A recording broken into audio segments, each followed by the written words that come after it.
లోక్సభ నియోజకవర్గం పరిధిలోని రాజానగరం నియోజకవర్గంలో టీడీపీ జనసేన బీజేపీ పొత్తు అభ్యర్థిగా జనసేనకు చెందిన బత్తుల బలరామకృష్ణ ప్రచారంలో ముందున్నారు.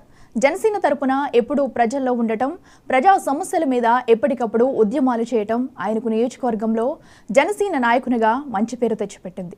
అందుకే మొదట ప్రకటించిన పేర్లలో ఆయన ఉన్నారు. కూటమి పార్టీల నాయకులను, కార్యకర్తలను కలుపుకుపోవడం ద్వారా ప్రచారంలో ఆయన పై చేయి సాధించినట్టయింది. రాజానగరం నుంచి 19 గ్రౌండ్ రిపోర్ట్ ఇప్పుడు చూడండి.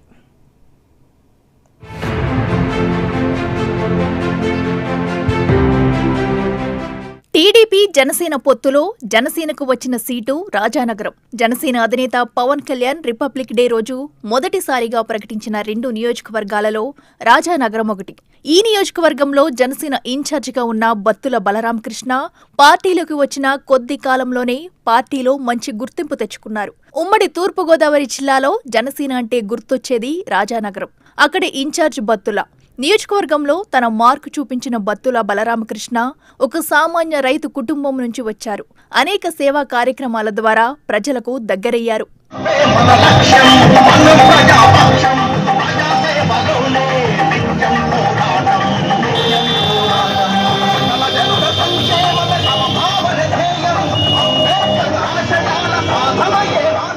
ఎవరికి ఏ కష్టం వచ్చినా తన వంతు సహాయ సహకారాలు అందిస్తూ వస్తున్నారు. నియోజకవర్గంలోని అన్ని మండలాలకు జనసేన తరపున ఉచిత అంబులెన్స్ సర్వీసులు అందిస్తున్నారు. పార్టీ చెప్పిన అన్ని కార్యక్రమాలు నిర్వహించడం, ఉద్యమించడం ఆయనకు స్థానిక ప్రజల్లో పేరు తెచ్చిపెట్టాయి.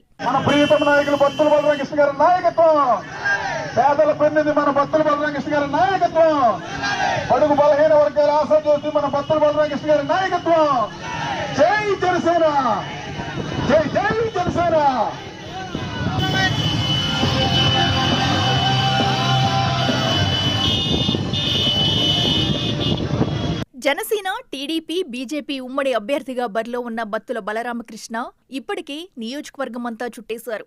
టీడీపీ, జనసేన నాయకులను, కార్యకర్తలను సమన్వయం చేసుకుంటూ ముందుకు వెళుతున్నారు. ఉమ్మడి సమావేశాల ద్వారా టీడీపీ నాయకులను భాగస్వాములను చేస్తూ ప్రచార వేగం పెంచారు.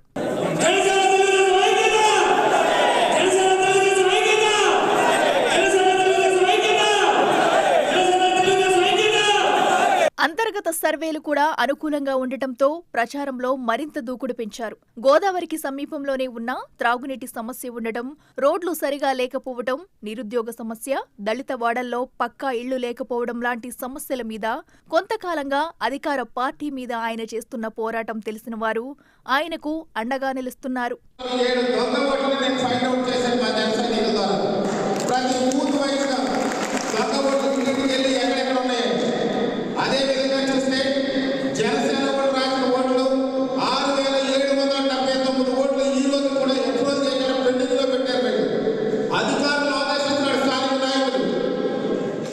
కాబట్టి జనసేన నాయకులు కానీ ఇటు టీడీపీ నాయకులు కానీ అందరూ మన యాక్చువల్లీ ముందు దొంగ ఓట్ల నిర్మూలన జరిగి మొత్తంగా చూస్తే రాజానగరంలో బత్తుల బలరామకృష్ణకు వ్యక్తిగతంగా ఉన్న పేరు, పొత్తు అభ్యర్థి కావడంతో తెలుగుదేశం, బీజేపీ అండ కూడా ఆయనకు అనుకూలిస్తున్నాయి. ప్రభుత్వ వ్యతిరేకత ఎలాగో ఆయనకు మరింత బలం చేకూర్చే అవకాశాలు కనబడుతున్నాయి.